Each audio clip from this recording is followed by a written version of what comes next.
अस्सलामुअलैकुम दोस्तों, मेरी आज की वीडियो लहसुन के बारे में है। ये सालन में डाला जाता है।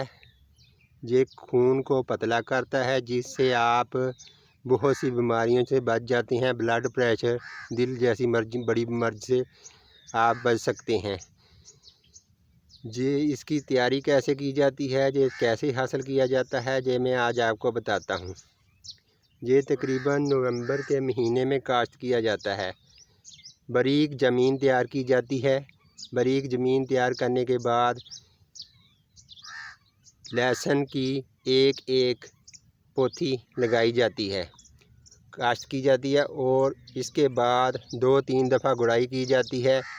और इसको सबसे बेहतरीन खाद जो है वो है गोबर की राख वो इसको डाली जाती है तो ज़्यादा अच्छा होता है। वैसे तो DAP वगैरह भी डालते हैं, लेकिन सबसे बेहतर है इसके लिए वही होती है, जिससे ज़मीन नरम रहती है और ये मोटा हो जाता है और ज़्यादा मकदार में हासिल होता है।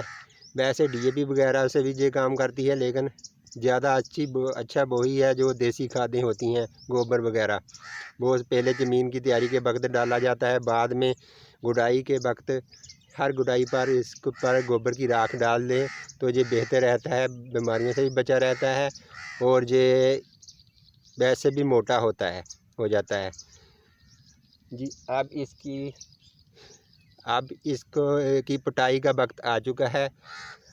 अब जी इसको पिटाई की जा रही है। ये देखें जी, ये पिटाई की हुई है, इधर से काली है। ये इस तरह से लहसुन बन जाता है।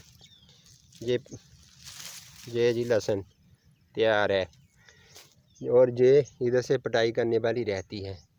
अब इसकी पिटाई की जाएगी और जहाँ से मंडियों में जाता है और मंडियों से ये हमारे घरों तक पहुँचता है और हम अपने सालन वगैरह में डालते हैं।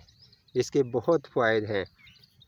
शुक्रिया दोस्तों वीडियो देखने का। अगर मेरी वीडियो अच्छी लगी हो तो प्लीज़ चैनल को सब्सक्राइब करें, बेल आइकन को दबा दें ताकि मेरी हर वीडियो आप तक पहुंचती रहे।